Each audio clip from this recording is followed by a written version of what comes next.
ও sir, আসমো নাকি চলে যাবো? চলে যাবেন কা ভাইবা দিবেন না? ভাইবা দেওয়ার জন্যই তো আলছি। তা আপনারা কেউ কেউ আমাকে ফুললি আগেলি বাগেলেন না, সেই জন্যই মনে হচ্ছে আমি চলে যাই। কি করলেন? আপনাক ফুল নিয়ে বরণ করলে আসলে লাগবে মকরক। তাহলে এবার ভুলই হয়ে গেছে। এ ভাইবা দেওয়ার ইচ্ছা থাকলে এটি আসে বসেন।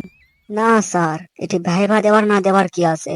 আপনি যখন অত করে করলেন সেই জন্য এটি আসে বসলো।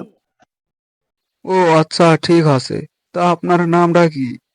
স্যার, আমি তো ইংরেজি ছাড়া কোয়া পারি না। মাই নেম ইজ ভিটিবি জব্বার। জুব্বার নাম তো বুঝলু, তে ভিটিভি মানে কি? আপনার নামটা না ভালো করে কোন তো, বুঝা পারছি না। হ্যাঁ স্যার, সেটা তো আমি বোঝাই পারছি। যার যতটুকু জ্ঞান তাই ততটুকুই বুঝবে। ভিটিবি হচ্ছে আমার নামের সংক্ষিপ্ত রূপ। ও আচ্ছা, এটা সংক্ষিপ্ত করলেন। তা আপনার নামের পূর্ণরূপ কি? স্যার, ভিটিবি মানে হচ্ছে ভেরি ট্যালেন্টেড বয়। ও আচ্ছা, তার মানে আপনি খুব প্রতিভাবা। এটা আবার কল লাগে নাকি স্যার? আপনি কি আমার এন্ট্রি মারা দেখে বোঝা পারেননি? কত ভাবলি আমি ঢুকনু। তা তো বুঝনু। তা যাই হোক, এবার ভাইবার কার্যক্রম শুরু করা যাক। নাম তো শোনাই হলো, এবার আপনার বাড়িটা কোটি? আবার বাড়ির নামও শোনা লাগবে? আপনি তো সিবি দেওয়াই আছে, দরকার পড়লে ওরি থিনি দেখে নেন। দেখা লাগবে কে? আপনার মুখে কোন, আপনার মুখে আনা শুনবা চাচ্ছি আমি। স্যার, আপনি কি এই যুগের মানুষ? আপনার কথাবার্তা শুনে তো মনে হচ্ছে না মানুষের মুখের কথার আজকালকার কোনো দাম আছে। মানুষের মুখের কথার কোনো দাম নাই, তাই কাগজপত্রে যা আছে সেটাই বিশ্বাস করেন, মানুষের মুখের কথা বিশ্বাস করে ধরা খায় না স্যার। আচ্ছা কোন তো, আমি একটা প্রতিভান ছাত্র, এর ইংরেজি কি? স্যার, আমার নাম শোনার পরেও এই প্রশ্ন করা উচিত হয়নি আপনার। আচ্ছা, প্রশ্ন যখন করেছেন তখন উত্তর দেই। আই হ্যাড এ স্টুডেন্ট এর মানে হচ্ছে আমি একজন প্রতিভান ছাত্র। বাহ, বাহ, বাহ, খুব সুন্দর।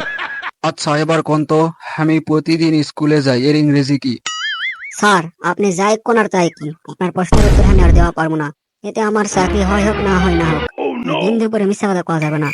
আচ্ছা স্যার, এই মাথা ফাটা গরমত কেউ তো স্কুলে যায়, তাই আমি প্রতিদিন স্কুলে যাই না স্যার, তাই আমি আপনার এই প্রশ্নের উত্তর দেওয়া পারবো না। আচ্ছা, এবার না অঙ্ক ধরি। মনে করেন 1 কেজি গোস্তের দাম 500 টাকা। আপনি 100 গ্রাম গোস্ত কিনলেন, তাহলে 100 গ্রাম গোস্তের দাম কয় টাকা হবে? হয় হয় স্যার, গোস্তওয়ালা তো আপনার শ্বশুর হয়। যান না গাড়ি খালি 500 টাকা কেজি গোস্ত দিবেনি আপনি। আরে মনে করেন 500 টাকা কেজি।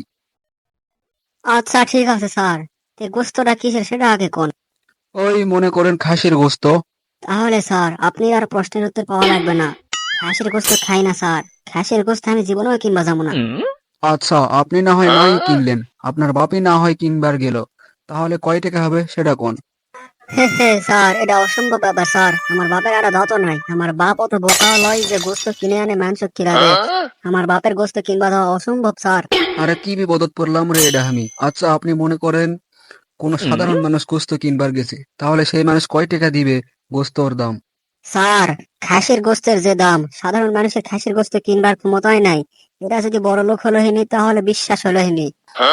আচ্ছা বাবা, তাহলে বড় লোকে কিনবার গেল, তাহলে কত টাকা দিবে গোস্ত আলাক?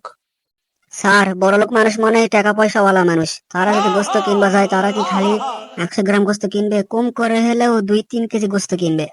আরে ভাই, এ আমি কি মুসিবত পড়নু। আচ্ছা আপনার ছোট ভাই গোস্ত কিনবার গেছে, তাহলে আপনার ছোট ভাই গোস্তের দাম কত দিবে? স্যার, আমার ছোট ভাই যে চালাক, উনি যদি 100 গ্রাম গোস্ত কিনবার যায় তাহলে উনি 100 গ্রাম গোস্তের দামই খালি শুনবে, 1 কেজির দাম কৃষক শুনবে স্যার। হয়েছে হয়েছে ভাই, বুঝেছি, আপনার আর কওয়া লাগবে না ভাই। আচ্ছা আপনার দেখা সবচেয়ে কৃপণ লোক কেডা? স্যার, আমাকে বাড়ির পাশের বাড়ির মফিস চাচার বউ। আচ্ছা, আপনার মফিজ চাচার বউ কিরকম কৃপণ, এর একটা উদাহরণ দেন তো। স্যার, আমার বাপ একদিন মুষ্ঠা খায় পড়ে গেছিল, পড়ে যায় পাওয়াত লাগিছিল, তাই আর না ওরকে বাইত মলম লিবার গেছিল আমার মাও। কি কিপটার কিপটা ওরা স্যার, সামান্য আনা মলম দেয়নি আমার মাও।